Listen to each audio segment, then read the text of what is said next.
I'll wait for that. Hopefully you guys all consent to be recorded. And you don't flee because of it. So Mike is away, so he gave me the privilege of hosting this lovely conversation. So I figured we could scheme and come up with a bunch of things we could voluntold Mike to do while we're having a discussion that just seems appropriate.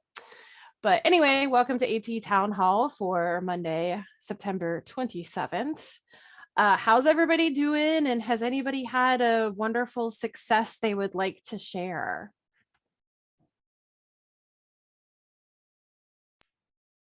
I did a training last week for a neighboring district, and the parent, one of the parents of the students, was invited to the training, and it was on AAC, and it was just sort of an overview of best practices for those SLPs and teachers and paras.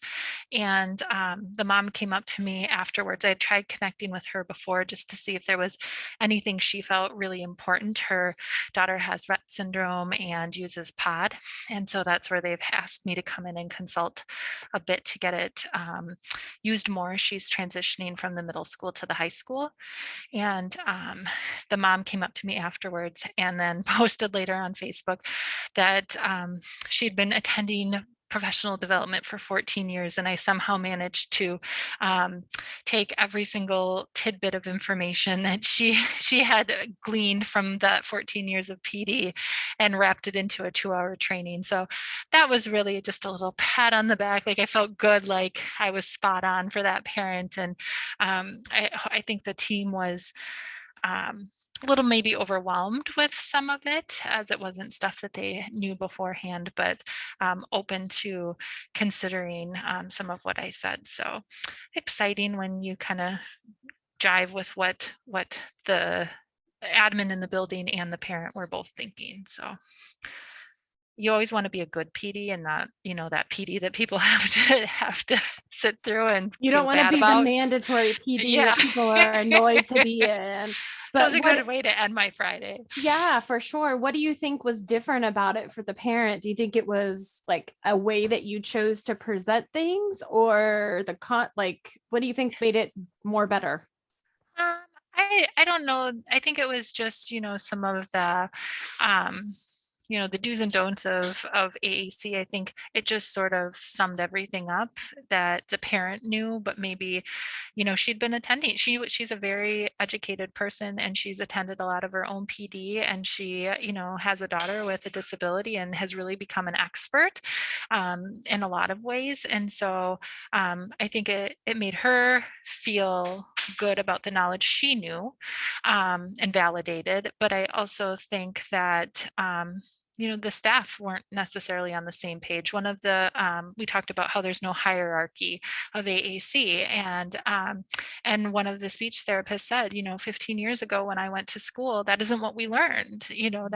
And so, it was really good and refreshing to hear some of this. So it is good to have that PD and talk about those things. And the parent knew that, but maybe the school team didn't. And I think that really speaks to the expertise of a lot of parents on our teams that maybe don't feel valued. Yeah, and especially if they know they've been to this, recent best practices training, and then they're hearing something else from the staff that are working with them, that can create just a little bit of, I would think, maybe like mistrust, or like, if I know this is what is good and right based on current research, but you're telling me you don't believe that, like, that's a different kind of conflict or a different hill to climb, and thinking, well, like, can I trust them to implement all these other things that we want them to? I think with her previous team in the middle school, they had had a lot of these conversations over the years. So I think the parent just felt this was a good way to start high school. She's a parent who's very focused on inclusion and works in special education herself and sees the benefits of that. This student is wonderful. Her mom has gone so far as her older sister was in band and in college, and the student is obsessed with marching bands. And that is like something she absolutely loves. And so mom found a way to get her in the marching band as a freshman. And so, just some of those things, that inclusion is really, really important. And I think it just set the AAC piece of the training really set a good foundation for the team, I think, and kind of we can continue to reference some of those ideas moving forward in high school. So. For sure. Who else has had a success or a positive or something good this week? I wanted to share that we have, well, first of all, Jennifer, that was really, that was a big success. That wasn't like a little success. That was a big win. So congratulations. Especially, I know it can be really challenging when you're working with somebody who's had like a lot of PD or who's participated in a lot of things. Like, what am I going to teach them that's new, or how am I going to say this in a new way that makes it stick, And this that family, they consult with Linda Burkhart. So like they're coming to me and I'm going, but you consult with Linda Burkhart. Like, who am I to tell you or train you? yeah, it's this whole idea of like reverse mentoringship. I listened to this podcast because I don't know if you guys know, but I like love Brene Brown, and I always listen to all of her stuff. And she recently, I guess it was over the summer, she had Priya, gosh, what was her name? And she talked about the reverse mentorship, and it is so primo. I mean, if you could listen to any of the podcasts, like listen to that one on reverse mentorship. It was so cool. And I think sometimes it's like saying to the families, like, you're the expert on your kid. Like, what are you coming to me for? Like, all of this. So it's, I don't know, kind of a unique perspective to look at things. So yay. And I've just recently gotten into some of the Brene Brown stuff. And we talked about vulnerability and being able to be okay with trying things. And if they don't work out, regrouping and coming together as a team. And it's okay to admit that you don't know everything or things have changed. And I think, again, valuing mom, who has placed an exorbitant amount of time becoming an expert. And I think mom could have easily come in and done the same training that I did. But hopefully that team starts to see her as a really valuable member and reaching out to her for just some expertise on her daughter. That's awesome. Yeah, Yeah, it's definitely go making ahead. me think that if there is ever an opportunity where you could partner with mom to give a training, like together, and kind of get the parent perspective. Well, that was kind of what I thought was going to happen, but it didn't end up happening that Oh. way. So maybe in the future we'll work towards that. But that would initially was what I thought was going to happen. She gave you the seal of approval. So now you can say, okay, come into the fold. Like, let's do this together. Yeah. Yeah. And I think especially because it was such a positive experience for her, maybe building off of that to even say, could I record an interview with you on the things that from a parent's perspective, it's so important to do, know, or whatever, or how to work with the school team. It might be very powerful, not only for her school teams that are working with her kiddo, but if she would be willing for you to share that with other school teams internally, building on that expertise. And she does a lot of those things already. She has like an about me book for her daughter. And interestingly, I did a Slido like word cloud poll, just trying to get some interaction and finding out, when you think of AAC, what's one or two words that you think of? And presuming competence was one of those, but it was very, very small. I'm kind of thinking mom might have been the one to put that on there. And she said after to me that she was really sad that wasn't a concept, because it was something I hit really hard in the presentation, that wasn't something that was larger, because she said in the About Me book, and she encourages all new staff to read through it, get to know her daughter, that is a big thing that she talks about in the book. And this, I haven't looked at this book yet, but she said it told me that people aren't looking at that book because they haven't heard that term, that it was so new to this team. And I thought it didn't come out as being one of the bigger things, because it's something she talks a lot about within that book. And I imagine when she talks to the teachers and the team. So that made me a little sad, but hopefully now that'll be a big word on everybody's word cloud, because we talked about it a lot. Right. And I'm wondering, either for that situation or other places, I know we've talked in the past about how do we build school team capacity in a way that maybe they need you as a resource, but within that school team, your SLP and whoever are actively taking the role of those things. And whether it's for AAC or for, speech recognition, what are you guys finding in this new space we're in post being 100% digital and being a little bit hybrid or high flex still? Like, what are the ways that you're funding that work to help build that capacity for school teams so that you guys are freed up to do like the more complex cases and or, troubleshooting for them versus you're responsible for the day-to-day stuff? So I don't have an answer to this, but I think this is hard, and this is something I've really struggled with. I thought communication during COVID was so great. I was able to pull teams together, outside agencies, parents, and we were really able to meet and talk about students, even if it was within a therapy session or a consultation, because you could invite all of those people so easily.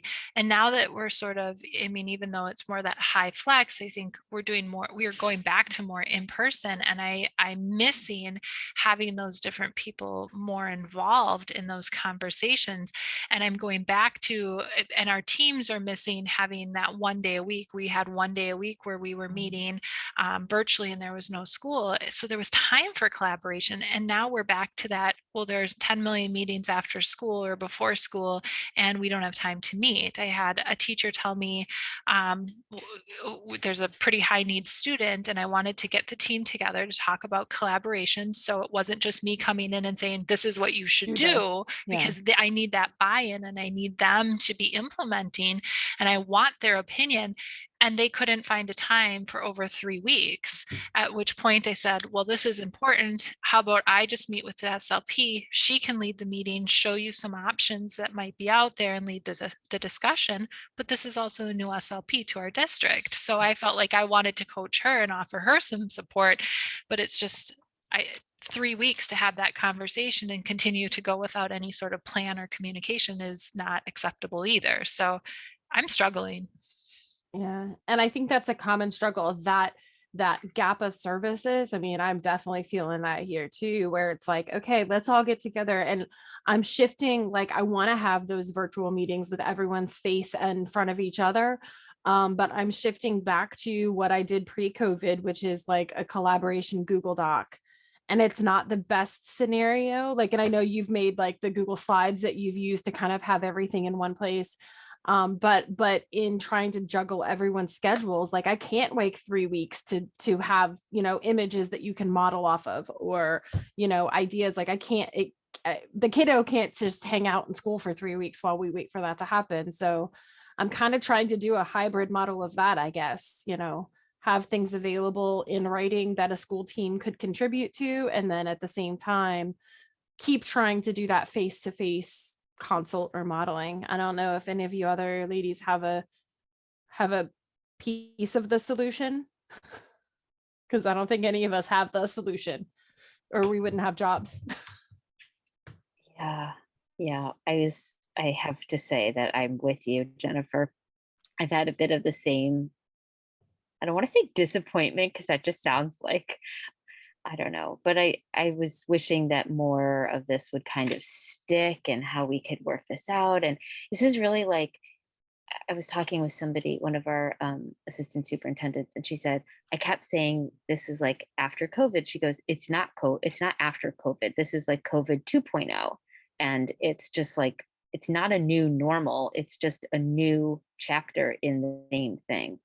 She goes, I was just being very hopeful. I'm an eternal optimist. I was like, yeah. So it is, it's really different. So we're trying to like adjust. But at first I was feeling really kind of deflated that, like, all this great stuff that we were doing, and we had all this great collaboration and the families, and I'm like, why is this not sticking? It's because we're like so backlogged things. It's like basically starting 2 new school years, and then picking up the pieces that were sort of crumbled and left mid-year, or unfinished somehow. Yeah, I agree. I feel like we didn't wrap things up towards the end of last year because we didn't come back until about March. And so people, I mean, we were busy and we had AT referrals, but we found a lot of people must have held off on some of that. And so then we got sort of bombarded with referrals at the end of last year, which there wasn't enough time to finish a lot of that up. So we started back up this fall, but now we're getting hammered with more referrals. So on that end, like we're just swamped. Like we generally end up utilizing somewhat of a waiting list to the extent that we can.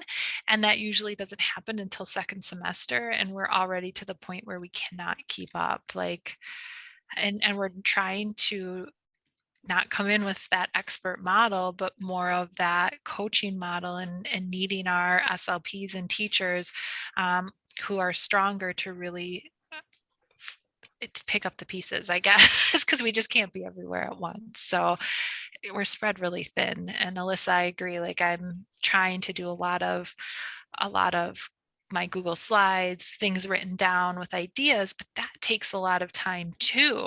So I'm trying to do it in the classroom while I'm doing observations and working with the student, but it's still hard, really hard. I think the biggest difference is those Wednesdays. I feel like from an administrative standpoint, there has to, we were so fortunate with having that time last year.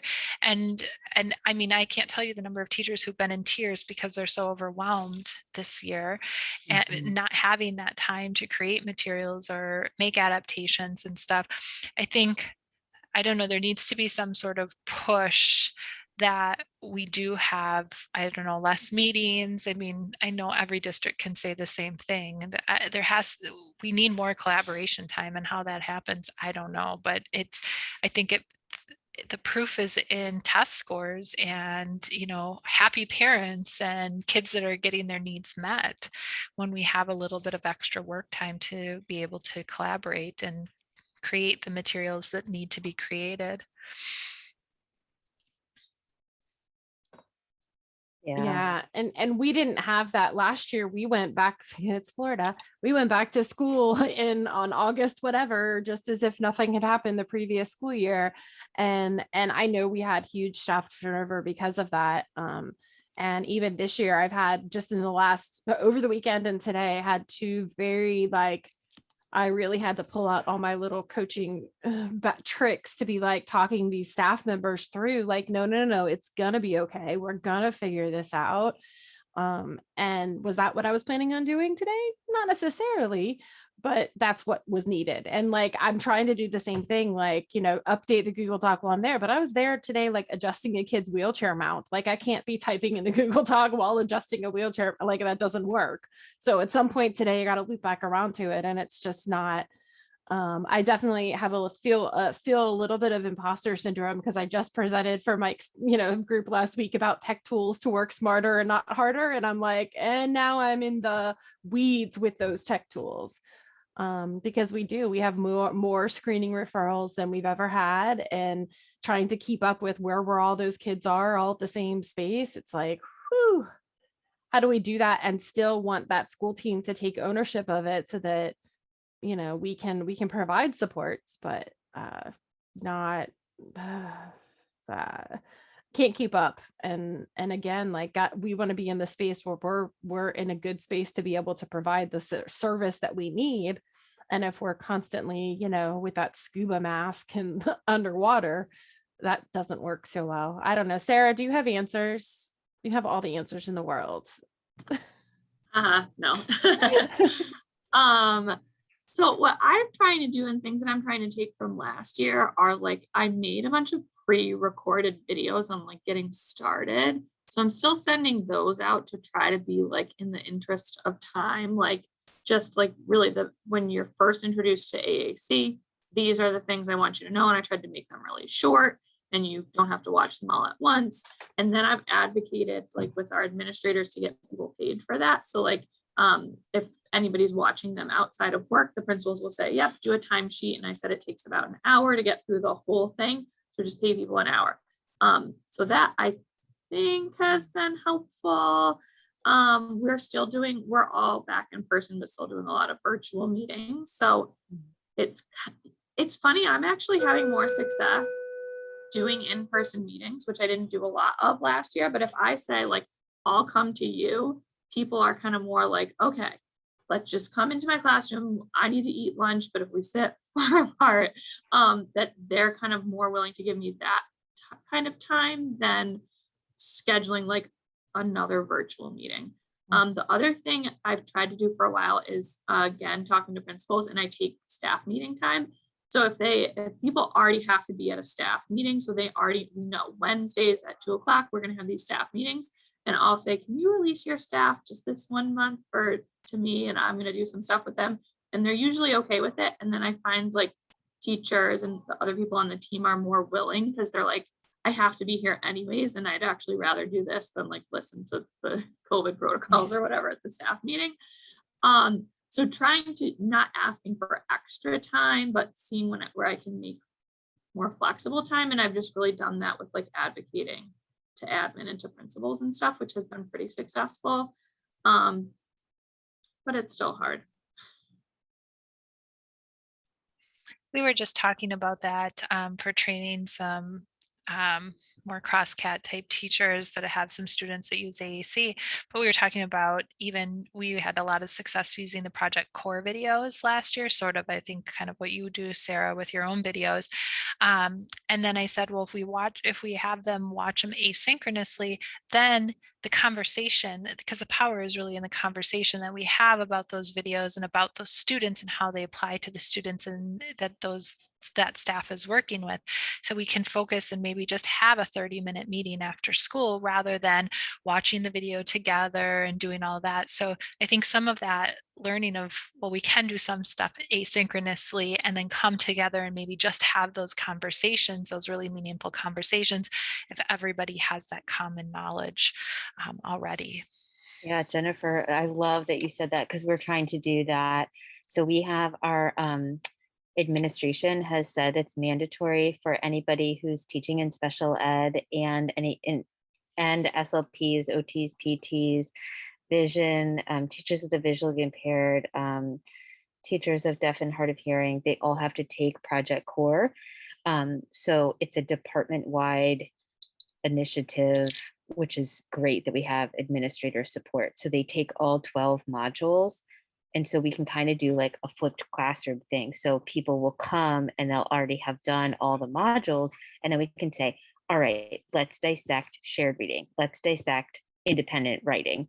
Like, what are you doing? What's in your classroom? Like, let's spend a half an hour or an hour, depending on what you have. And that's more meaningful because then we get the like hands-on kind of part. And then everybody has the same shared knowledge, shared language about things.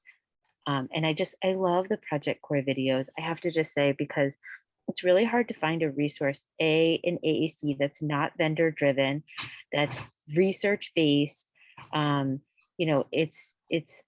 amazing. I mean, Karen and Lori and their team at UNC really did an amazing job, and it's free and it's accessible to a lot of our, well, not everybody. We've run into a few people that it's not really working for, like some assistants, they're not understanding all of the language that's in them, but it is very accessible to most people in our district to understand, from the assistant level all the way to the administrative level, of like, why do we have to honor and respect every attempt at communication, and et cetera. So I think it's a tremendous resource, and definitely one, if you haven't looked into it, to be able to use that, because it's a time saver too. Like you said, you could use that. It's already made. Available. I'm curious and Shannon's sharing the videos from the Iowa website. Do you know what website that is, Shannon? Can you drop that in the chat box? Lauren, I'm curious how the administrative support portion of that came about. We have an amazing administrator who was a special ed teacher herself, and she saw our enthusiasm about it, and really we leveraged the power of, during COVID, we had less money. Okay, a lot of things. It's a lot of things. She's her own unique individual person. So she was, going to make her own decision about this, yay or nay. And I'm so glad it's a yay, but a lot of Yeah. things went into it. She understands about what these students need. She's been hearing from us for years about what the needs are and sort of where the gaps are. She's been hearing from our strong advocacy from our family groups that through our special education advisory committee, we have a subcommittee for professional development from them. We have an AAC working group for families to advocate for the needs of their students. So she's been hearing from the parent groups about the need for this. And when we came to her and we're like, hey, we did this, we did these modules ourselves. We had, like, I had recommended the one on aided language input a couple of times before watching all of them. And I was like, I feel like I really need to kind of watch all of these. So very early in COVID, we decided that the three assistive technology specialists, I was like, hey guys, like, let's watch these. Let's really go through these and see if these are, like, what can we do with this already made resource? And then when we did it, we sort of piloted it with a small group in June. We went to our administrator simultaneously. We said, hey, could you take one module? And she did a lot in reading. So I was like, could you just look at the shared reading module, just kind of see how it is, watch it, based on her background and the work that she did as a special education teacher and what she did for our tiered system of supports and how we'd partnered with her in the past before she was in the director role. So she did the shared reading. She's like, we have to do this for everybody. And she heard it, she saw our enthusiasm. And then it was like icing on the cake that it didn't cost anything. We had floating professional learning days in which staff had to have, let's see, we have a 7.5-hour work day and they have to do 4 additional floating days for professional learning. So these 12 modules make a 7.5-hour for us. So it counts as like one of your floating days. So that was kind of already built in. It was a lot, it met a lot of different needs at that time. So I don't know. I mean, I wish I had like a magic wand. It's really hard. You really have to get, it's really important to get all the stakeholders to try it, I think, to try one of them. And then that can kind of hook them in and they say like, oh, this is really good. Or so No, I don't that's know. awesome. I don't have a magic potion, but No, it worked in our case. I don't think I was anticipating a magic potion answer. That would be great if you had one, but I think that it's just one of those things that I know isn't always the case in other districts. So yeah, it can be really hard. And I think like, our administration has changed several times and I could think back and I'm like, oh, okay, like I feel like this one would be like, yeah, let's do it, but it would just, I don't know, have been different. But, our directors right now, we're so grateful that they're putting their full weight behind it and we can sort of leverage that to build a base. So that's and great. we worked with, so then we adapted it for the families because we did that whole parent family series Training thing. Yeah. Yeah, and that went very well. We're working on it in Spanish now. It's pretty slow going, trying to get it into Spanish, but Lori Geist has worked directly with us to provide us like the materials so that we could get it. And they've been extremely supportive because, I said, like, hey, Lori, have you guys ever done this? Or is this exist anywhere else? Or teams working on this? Can we do this with another team? She's like, Right. here you go, have at it. Like, if, whatever you can share with us would be great. And so, yeah, she's been really awesome. Which actually kind of makes me think about this ATIA. So we're supposed to present this work at ATIA. But I do have a question about ATIA, and I'm so glad that we're all here because we can't go in person to ATIA, and we had gotten accepted, and I keep emailing and saying like, hey, I don't want to sign speaker agreement because I can't do it in person, but I could do it virtual. Any suggestions or like is there anybody that you think? I was hoping, like, I was like, oh, Mike is a strand advisor. Kelly Yeah. Fonner is a strand And advisor. I was I like, maybe think they'll be here Judy is today. too. Yeah, of course, none of the three of them are there of here today. I know they just sent that email out that was like, when you got accepted, like trying to describe, I was even confused what all the options were. Like, if you can't present in person, it sounded like they were willing to have you record. Yeah, But that's what we were kind of asking. Like, could we record or could we be like live? Like, if somebody is in the room at Royal Caribe, can they like just Zoom us in, you know? Because we yeah, could do live virtual, like we are virtual, and then I don't know. bye, Sarah. Bye, Sarah. Good to see you. Yeah, I'm looking to see, let's see.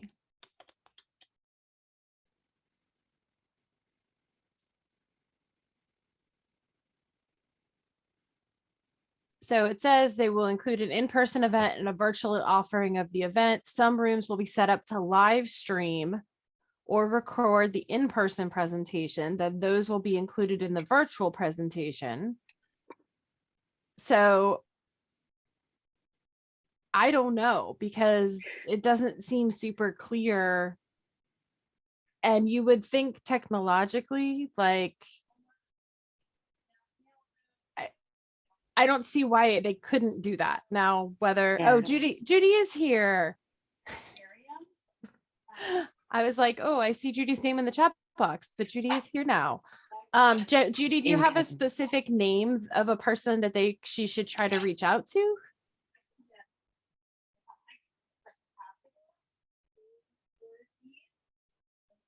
Yeah, they're aware some groups may be limited. Yeah.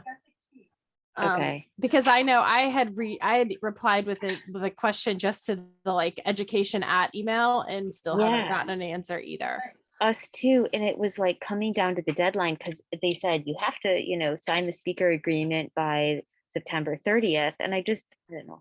I want to be responsible and not just say like, oh, I didn't do my part. You know, we really do want to give the presentation if we can work it out. But I also didn't want to say yes and then have to pull the presentation or complicate say things. no when they could be willing to work with us. I didn't know. So, okay. I've been emailing the same like education at atia.org for, I don't know, a couple weeks now. So, okay, that's a good suggestion. Okay, Caroline Van Hal. Yeah. Okay, thank you. I didn't want to bombard her either.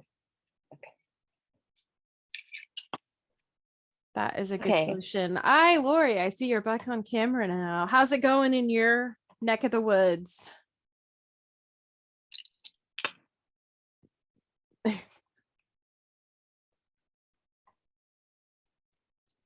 Of course, my mouse doesn't want to work, you know. Of course not. It's Monday. Yep. Oh, is it ever Monday? It's not my Monday. Ooh, yes. Post the same link like on I know it's going, but the discussion today is extremely helpful for me because we're trying to figure out how we can provide, take all of this new concept, and give it to our people so they get it and why we're implementing some of the things we're implementing and doing what we want to do. We need to do pre-teaching for adults. You know, so you've given me some really, really great ideas today on some things to put out there. And then, you know, we've got 3 centers and everybody on different schedules. So I have the same problem. I can't get everybody together at once. So it's going to either be Google Meet or it's going to be pre-taped video, you know, snippets, 20-minute, you know, in services here, watch this. Let me know when you watched it, take my 2-question, you know, quiz of some kind. So I know you watched it and not make it complicated or difficult because they won't do that either. Right. What are you, is there a specific area that you're trying to get more knowledge, more something in, or is it general, like to, or specific to everything. An initiative? I don't know if you could see these, everything. So core visual supports, all the everything. I should close the door. I can't. there's nothing here. I'm starting at ground You're zero. starting from with zero. Nothing. So And some of our people have devices and they've been in the closet for 8 years when they left school. And I'm in adults, if people don't know that, right. but I might as well be in elementary school. So what do you From think some is, perspective. what do you think is like priority one? If they could in the next month learn and be implementing something, what do you think that something could or should be? Well, we've already given them a couple basics. I know this sounds silly, but help, bathroom, drink of water. And some of our programs have them in symbol form. Some of them have them on the really cheap message buttons, Single message. Until I can even get materials. We have a lovely grant for getting people to be more included in activities such as therapeutic music, therapeutic art, health and wellness, and cooking. And that's where we're incredible communication opportunities. I'm not the Exactly. SLP in the group, but exactly. I think they And agree that everybody will options. be exposed to those because everybody takes those items. So everybody will be exposed to the concept, and that's where we've started. And that's gone really, really well. It's going really, really well. Baby steps, very baby. Right. I was going to say, then what do you think the next baby step is? If that's we've already started to take it. Everybody here does some form of a morning meeting. It really isn't. It's a life skill, calendar, weather, that kind of thing. That's our next step, is to start pulling it into that, what's the date today? What's the weather? We have started that with one class. I'm not sure how that one's going. I haven't checked it in a week, so I have to go back and look at that one. I'll be there Wednesday. So we're very, very tiny. And then we have people are coming out of the woodwork. Oh, so-and-so has an iPad. So-and-so has a Maestro. So-and-so has a Dynavox 4. We're like, nice. Okay. I think they're probably due for a new device. Something tells me they're outside the 6-year Medicare window. Every single person is 5 years or more out because they're out of school 5 more years when they transitioned.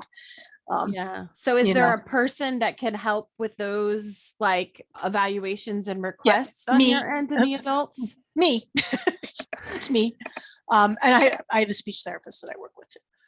So that's actually what our department is about. So now we're finding those people, and I've gone from 3 individuals now to 7, so which is good for billing, because in the adult world you have to bill. Right. So we're starting and we're finding them, and they're blowing us out of the water because people don't think that they will communicate. And here I've got them flipping 24 cell pages, faster than I can. It's like, okay. All those skills have been there and they've been dormant for anywhere from 4 to 12 years. They've been dormant, and it's been amazing. The SLP is not in the room right now. Our SLP is like, "Ooh, I'm going to discharge this person," and then that person turns around and surprises her, and she's with them ready to do more. That's great. That's great. Shannon, what was your question? Just a consideration, when you're talking about, well, their device is 5 years old, so we need to go ahead and get them a new device. No, we just need to use it, period. If it doesn't work, then we replace it. Okay. Because we're not seeking to replace them the second we get them, though. All right, because one consideration is if it's working, I don't rush if it's working for you, even okay. Yeah. Just making sure I'm clarifying. So if it's working for you, we're going to go ahead and leave it on there, because that way when it does break down, we can get the most modern, up to date, and we're not just kind of fitting it in while it is working. And we have another roadblock is nobody's ever done this in the adult world in the state yet. I am the first. I am part of the new AT initiative that came out last year for the state.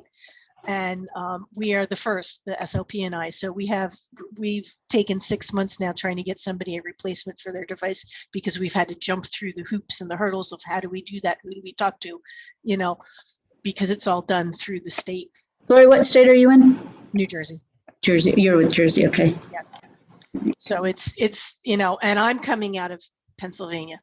So I know how it worked in Pennsylvania. but it's very different here.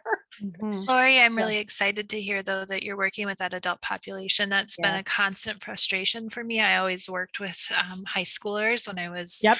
not in my AT position, but in my SLP position. And I worked so hard with some of our more sheltered workshop type settings. We would take students over, we would try to transition. I would try to find the most techie staff member there and show them how to do some simple programming. I would often go in and do programming to make sure they had staff members' names and, different things that might come up in conversation, locations of the building, those types of things. And then I would always work with families too. And I would always say to them, you are your child's biggest advocate. You need to go into those meetings because they have like similar IEP meetings, at least in our state. They don't call them that anymore, but service type meetings, and they'd meet yearly. And I would say, you are the biggest advocate, because we would take students back every year to those different places to tour. And I'd see my former students and I'd be like, hey, where's your communication device? And they'd be like, no, don't have it. It's in my locker.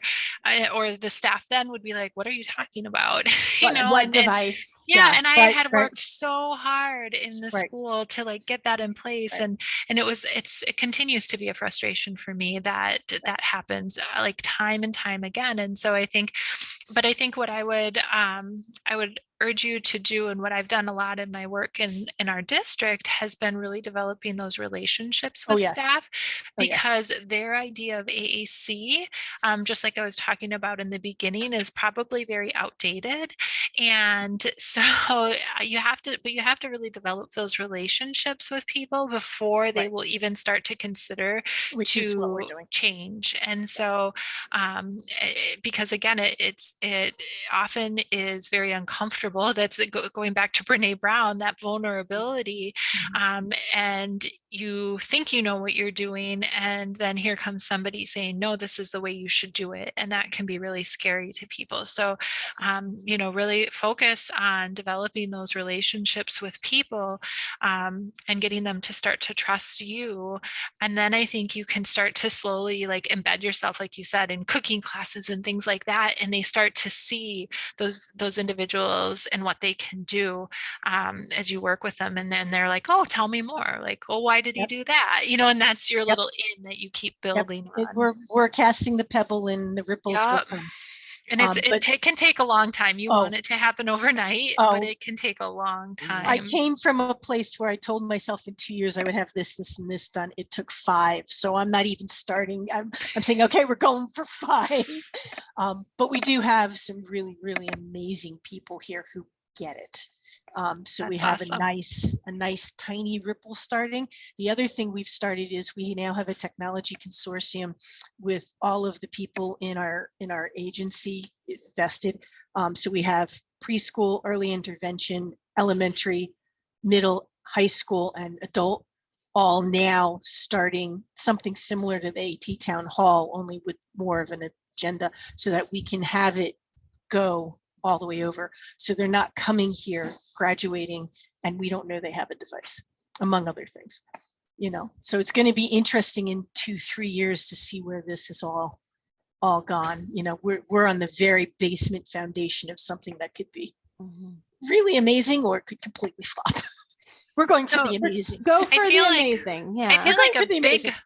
I feel like a big barrier could even be, identifying those communication devices that, that feature matching process. And how do you do that? Like, we're lucky we have a statewide lending library that we can pull from, but the adult population can't. So we have 1 or 2 small resources. We are building our own in-house lending situation as we get the grant money. We've got one grant, we've got another grant coming, hopefully.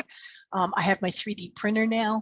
I have single message. I have 1 Go Talk 20. I have 2 evaluation iPads. I have 5 more coming. They are back ordered, however. So it's slowly coming. Being built. I've been given a Dynavox 4 donated. The Maestro is currently sitting in my closet that belongs to somebody. I'm getting that back up and online. You know, I found out one of our people has a Nova Chat, you know, so it's, and then we just, the one person who we're replacing her device is an Accent 8. So we've got it all coming in out of the woodwork. And thank God I had the people I had as my mentors and my teachers, because I know how to work all those things. Yeah. And I think it's about not only, okay, now we've got the stuff, but then pairing it, Oh, like yeah, Lauren, yeah, they yeah. were talking about with the, No, we're using, why, the training, whether it's Project Core, other things to get them to understand, like, right, why would we use this over this? And why is Right. it important that they have a robust language system versus a single message device all the time? That right. why And we're I doing a think- lot of re-education with feature matching too. That's where we are with the individuals, the 7 individuals coming in. We're doing the assessments and figuring out where they are and feature matching for them, and then moving forward, hopefully with them, you know. But in the meantime, we're going low tech and high tech at the same time, so that they at least have something. Right. Because right now they have Nothing. Right. nothing. Right. And trying to kind of balance, like wanting to give them robust language, but giving them robust language is only as good as the environment you've set up for Exactly. supporting that modeling and the, Exactly. and I think it's really, sometimes I find just with our school population, that modeling without expectation thing is really hard for people to grasp why and how important that is. Like that we're wanting them, because they're basically learning a whole new language. And I don't know French, but I wouldn't be able to learn it if people weren't modeling correct pronunciations for me. And so even in the adult population, I could see where that maybe would be like just a psychological barrier of like, why is it important that I just model language, period, for them? So, yeah, we've got a long way to go, but it's off to a really, really good start. I'm really happy. So thank you, everyone. That's awesome. That was a good celebration for Yeah, today. yeah, Going back to our definitely. initial question.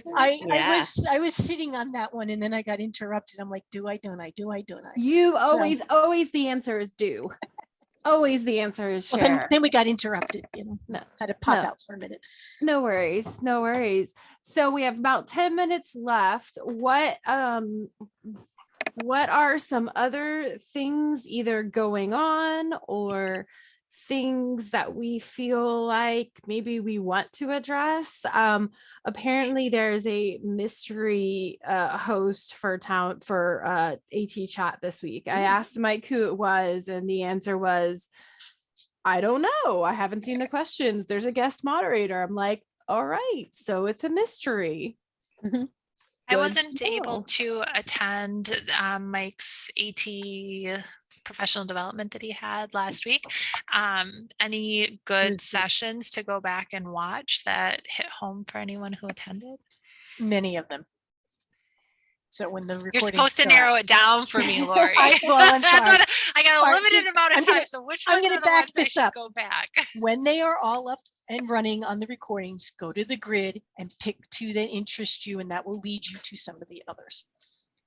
I didn't go to a bad one. I may have known a lot of the stuff, but not any. Didn't go to a bad one personally, and I'm looking forward to taking some of the ones I couldn't attend. Okay, I was so busy. I didn't get to do any. I even had them on there, and it was like, you're missing a meeting. No, they were running in the background all day while I was doing whatever. Yeah. So sadly, what I did was I did the 2 that I presented, and that was the only 2 I actually got to attend. I think that's the nice thing about recording. Yeah, that's the nice thing about recording though. Yeah, and Zoom, I don't know if anybody else has had Zoom issues lately, but we had some ongoing Zoom issues during the conference where things would just white out completely, and we couldn't do anything, couldn't fix it. So I actually have to go, I don't have to, but I volunteered to go re-record part of my session because there's a huge 5 to 7 minute gap in the middle where we're like, Oops. Yeah. What are we doing? But yeah, I don't think, I think there are a couple of them up there, but I don't think that all of them are. I've seen them pop up on YouTube. I don't think that he's linked all of them in the spreadsheet I'm looking right now. So it looks like he's got session A. Oh, he may make a liar of me. It looks like they are all up. See, Thanks, Naomi's coming through. So they're all up. And the one that I was there was a group that presented about doing playground communication boards, which was I want to go back and look at that one. We actually have a community agency redoing one of our parks here that actually asked to meet with me and a PT in our district. Oh, And cool. they're like blueprints of what they're going to do. Like they have a huge, like, because they asked what do we think we need? And I was like, I want a board there. So they have in their model, they have a communication board that's not just communication, but like has some other things on it too. So I'm excited. So I want to go to that one and see like what else did they have to say. And there was one other one. Of That course, I'm sounds not really gonna be able to interesting. find it. So we've been wanting to get those on our school playgrounds, and there's been quite a bit of interest, but it comes down to time. I really want to make sure whatever board we use, like I want to go out on an actual playground and listen and sort of do a language sample of what are kids saying, because I don't want it to just be slide, swings, those Right. types of things, but it's something that's actually meaningful and that other kids are communicating about. And I just haven't had the time to do that. So I'm curious, how they picked the vocabulary they put on their playground.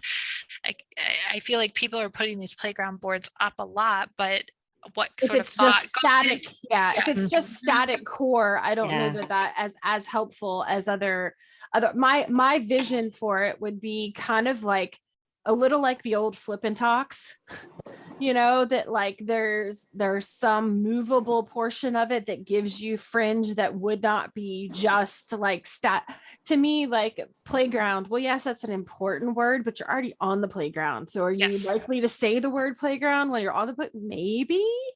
Like how much longer are we on the playground? Maybe, but like I'm with you. Like I would love to go do and my pre-K playground is going to have different language than my, middle school, my like middle school recess area or, and I haven't seen many of them in middle and high, and trying to think about how do we do that? Like on the basketball court, do we have a board over on the side that's to talk about what happens in the gym?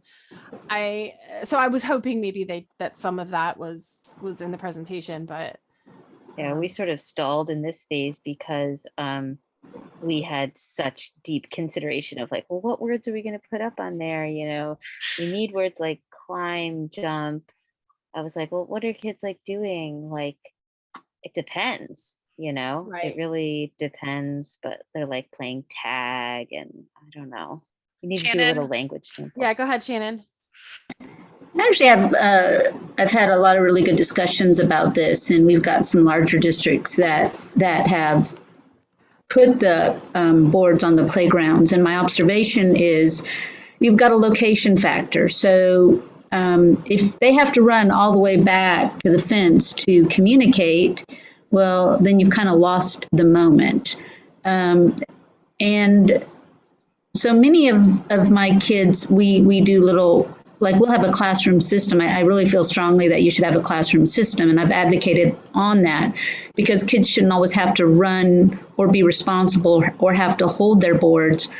And so it could be even as simple as putting hooks up and having those same classroom boards hanging around the playground so kids can pick them up quickly versus that static board that you have to run all the way across the playground to get. So could it be that like even in my classrooms I'll give an example of a littles classroom.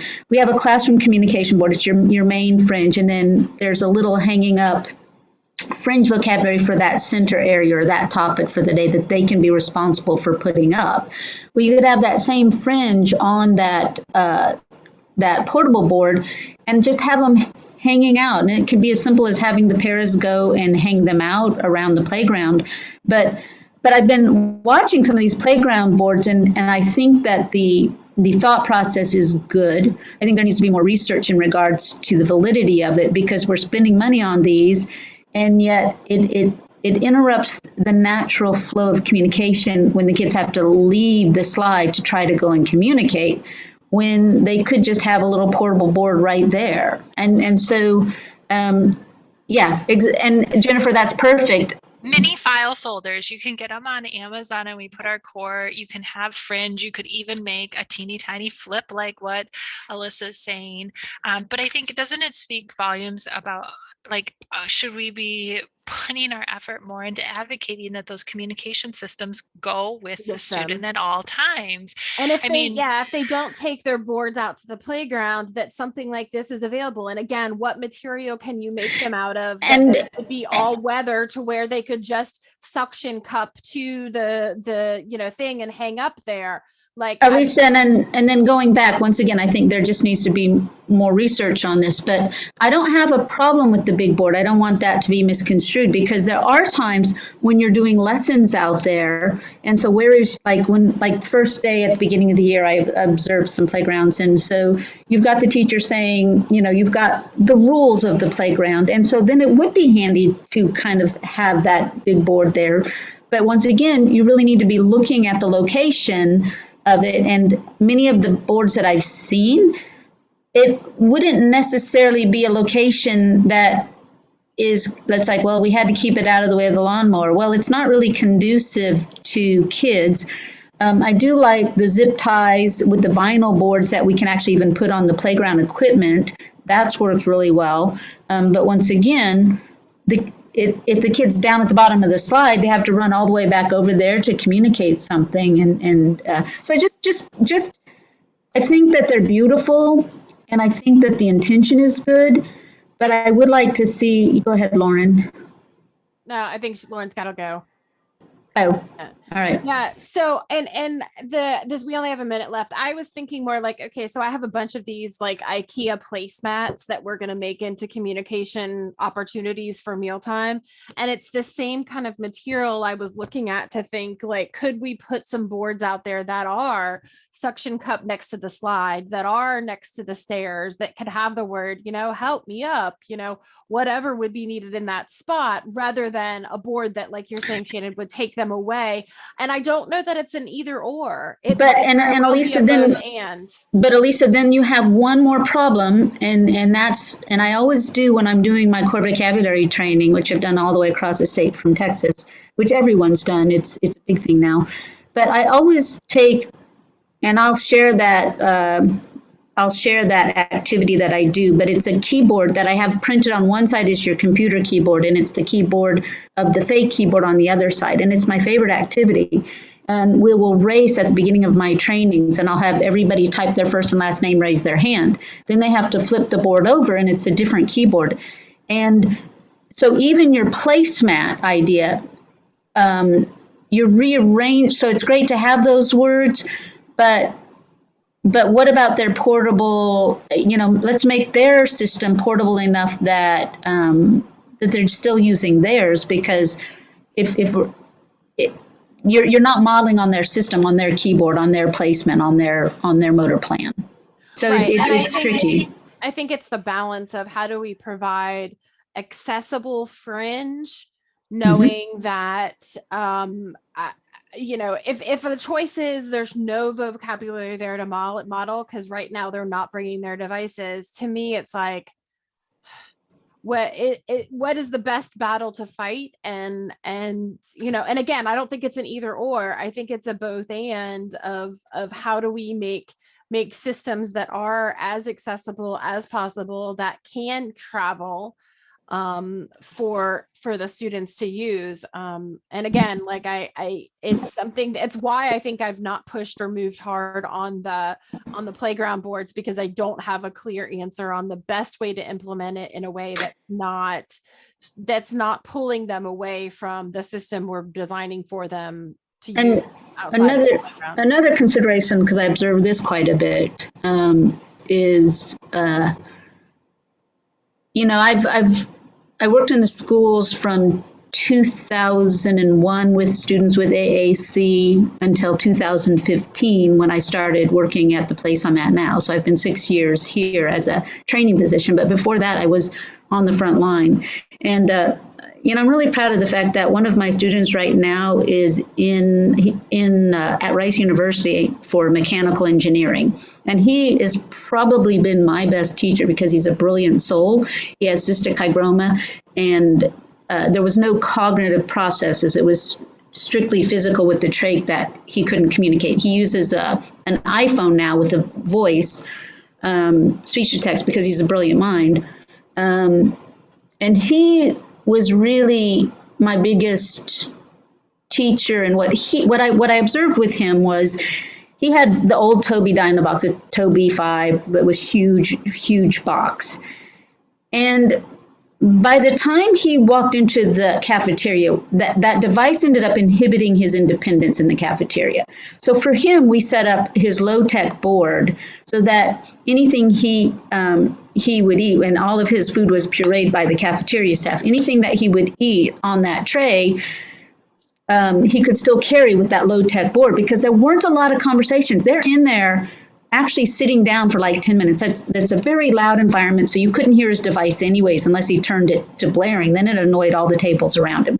So that fact that you have to carry that device into the cafeteria is a myth. And so for all of my students, I advocate for them carrying their low-tech boards to the cafeteria so that we increase their independence by putting the tray on top of it. They can say whatever they want. That can actually be, the visual is actually a stronger communication mode in the cafeteria because it is so loud in most of the cafeterias I've been to. Not all.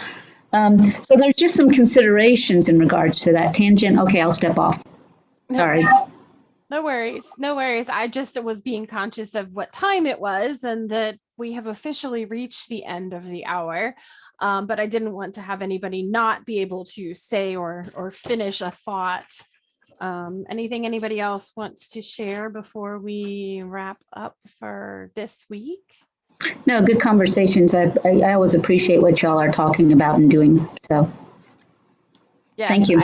I agree, Jennifer, in the chat box, developing that multimodal, like all the everything. Again, I don't think it's an either or. I think it's a both and. No, I think we need to start from the beginning that it needs to be more than one and not just one. And I think so often we get so honed in on one or the other when in fact we hold our kids to a higher standard, giving them a limited amount versus the rest of the students that have so many. So yeah, I agree. And I definitely train from the perspective of here is your communication system. And by right. system, I mean, here are the 5 different things you could use to communicate, not here is your communication system because I gave you an iPad. Right. System right. Equaling more than one thing, not single device. But I do think it's important that we add that. Is that Noster, Lori? Yeah, I was gonna say, have you seen, I don't know if I can get this in with the background. Yeah, it's not gonna work. It's CRC's communication system, and it's we've posted it all over our office this morning, and it's all about how it's not one thing, one way to communicate. So do you have the link for that? That's what I'm trying to figure out where I put I got it from a conference in the last 2 weeks.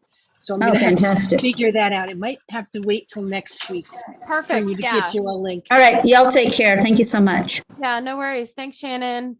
Yeah, Lori, great. Just find the link between now and then you can share it out on Monday and next Naomi, week. I'll send it to you when I find it again.